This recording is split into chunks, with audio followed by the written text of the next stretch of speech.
Tak tentokrát to bolo úplne iné derby zase, ako možno pred tými 2 týždňami, kedy tam zase prevládala viacej futbalovosť a teraz to bola obrovská emócia z obidvoch strán, na tribúnach, na lavičkách. Červené karty, veľká bojovnosť, kopec faulov. Nakoniec sme boli veľmi, veľmi blízučku toho, aby sme zamotali ligu a vstúpili do toho boja úplne tých horných priečok, ale my si to pokazili sami, pretože toto už by sa nemalo stať v posledných sekundách, keď čakáme, že nám to tam super nakopne, aby sme im dovolili odcentrovať a nakoniec aj prehrali ten súboj, takže je to veľká škoda. Asi dlho sme nikto nevideli sa takto Slovan tešiť z bodu doma, ale išli za tým potom bodom aj po vylúčení a bolo ťažké proti ním hrať a nakoniec to dosiahli a myslím, že pre nich kľúčový bod v tejto lige momentálne. Ďakujem pekne, nech sa páči otázky. Jana Jasenka, Športdeska. Čo sa vlastne udialo v tých posledných sekundách, v poslednej minúte, keď ste inkasovali? Ja si myslím, že každý, keď si to pozrie, tak bude vidieť, že rozhodca to nezvládol tam, pretože my sme mali mať faul na Želkoviča a nakoniec sme prišli, keď si zapískal opačný faul a prišli sme ešte aj o Cedrika Badola, vylúčeného hráča, ale potom všetko to, čo nasledovalo, to samozrejme boli naše chyby.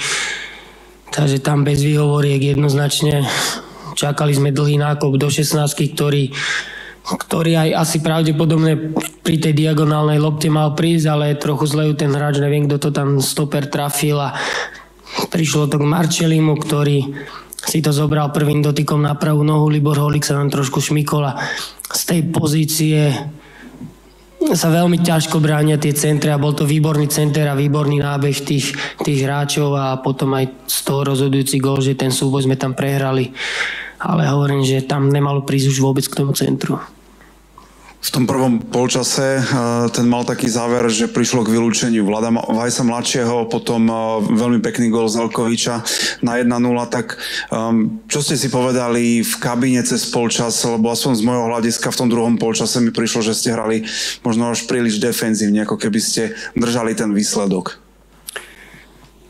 Toto pracuje hlava hráčov a psychika, pretože cez polčas som bol dosť kritický na hráčov a nepáčila sa mi celkovo tá organizácia ani tá naša úplne tá hra. Napriek tomu sme viedli 1-0, ale hovorím, že sú také zápasy, veď to je v pohode, to vidíme aj v iných ligách, že není to úplne futbalové, ale je to také emočné a iné. A ten druhý polčas, ako my sme ho mali v podstate, aj keď sme neboli nejakí aktívni, čo sme chceli byť určite viacej a veľa sme o tom rozprávali, že potrebujeme viacej podržať tú loptu, ale my sme ho mali pod kontrolou. My sme o 90 minút mali pod kontrolou, možno jedna situácia nejaká tam do bočného sita, čo mal Slovan rýchly prechod a tým pádom si myslím, že sme to už mali dohrať. Na konci už sme mali potom aj tie kontry, ktoré sme v podstate, na ktoré sme čakali a tam škoda tej veľkej šance, keď Cedric Badol to s Kelvinom Offorim nevyriešili na 2-0 a mohli sme sa dneska tešiť takto sme smutní s bodom zo Slovana, čo často nebýva, ale teraz momentálne to tak je. Mohlo to byť, boli ste blízko toho, aby ste mali 4 body na Slovan, teraz je to 7 bodov, tak ako vidíš do ďalšieho vývoja vlastne tú sezónu, ešte treba odohrať 8 zápasov? Nechcem to úplne takto povedať, že je rozhodnuté o titule, ale myslím si, že to, čo som povedal, veľmi, veľmi kľúčový bod pre ten Slovan a je to škoda, pretože byť od toho pár sekúnd, zamotať ligu, dostať ich na 4 body a pod obrovský tlak, tak to by si pozrel celé Slovensko, takže je to škoda. Ešte posledná otázka, tak v prvom polčase prišlo k striedaniu už v 8 minúte, myslím, tak narušilo to nejakým spôsobom tú koncepciu, že keď si tam musel poslať Kuba Paura? Narušilo nám to zrovna teraz v tomto zápase všetko, že hoci kto iný, keby sa zranil, tak to nahradíme post za post.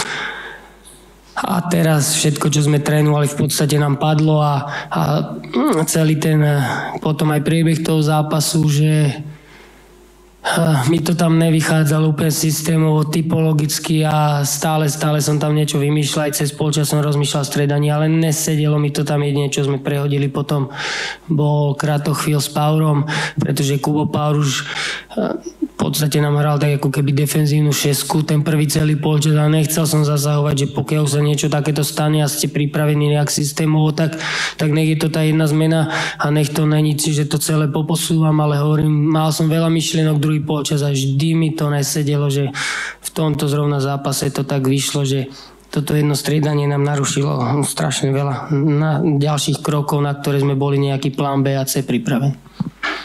Ďakujem pekne. Martin Kozinka, Sportnet. Dobrý večer. Možno vzhľadom na ten druhý polčas hra proti 10 slovanistom. Teraz, keď už je po zápase, zmenili by ste ten prístup počas tej polčasovej prestávky? Zmenili by ste nejakú tú taktiku? Nie.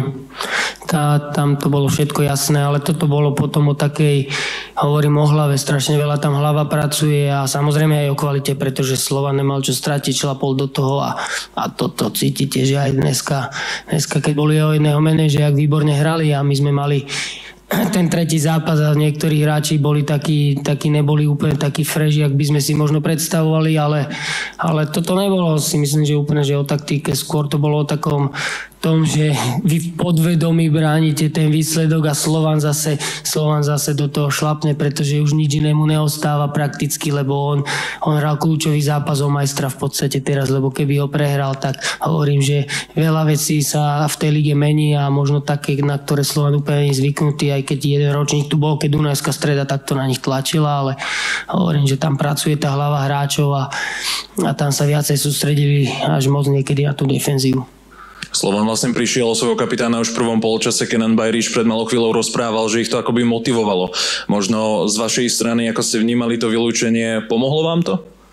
Tak súhlasím, že môže to vždy mužstvo motivovať aj nakopnúť. Niekedy zase to druhé mužstvo, ktoré sa dostane do výhody, to niekedy pribrzdí. Takže ale to vylúčenie bolo úplne zaslúžené, tak ja si myslím, že my sme to normálne tak brali, my sme si dávali pozor, aby sme na niečo nenabehli my, lebo ten druhý polčas, ten rozhodca, chudák už mal toho dosť, takže bolo to vybičované derby, ale nakoniec aj tak sme dostali červenú, ešte aj 2 razy na lavičke, ale myslím si, že hovorím, to k tomu patrí a to derby potrebuje, celé Slovensko potrebuje aj takéto derby, to je OK, pretože toto je jediný zápas na Slovensku, kde sa dejú takéto veci. To ma práve zaujíma, teraz ste pred malou chvíľou hovorili, že to je aj o tých hlavách, samozrejme derby je o veľkých emóciách. Často sme videli, že hráči Slovana sa nechali po tých súbojoch ľahko vyprovokovať. Prizvukovali ste im to pred zápasom svojim hráčom? Tak áno, tak pred derby sa chystáte aj mentálne, chystáte sa aj na tieto veci a aby ste mali emóciu pod kontrolou, ale na druhú stranu musíte hrať niekde na hrane, pretože to sú dosť dôležité také v tých veci, v tých derby, ktoré aj pred tým zápas to spomínal, aj tréner domácich to spomínal, že teda tá emócia bola vyššia na našej strane, takže tentokrát to bolo niekde na hrane a samozrejme niekedy aj za hranou, ale to k tomu patrí. Ďakujem.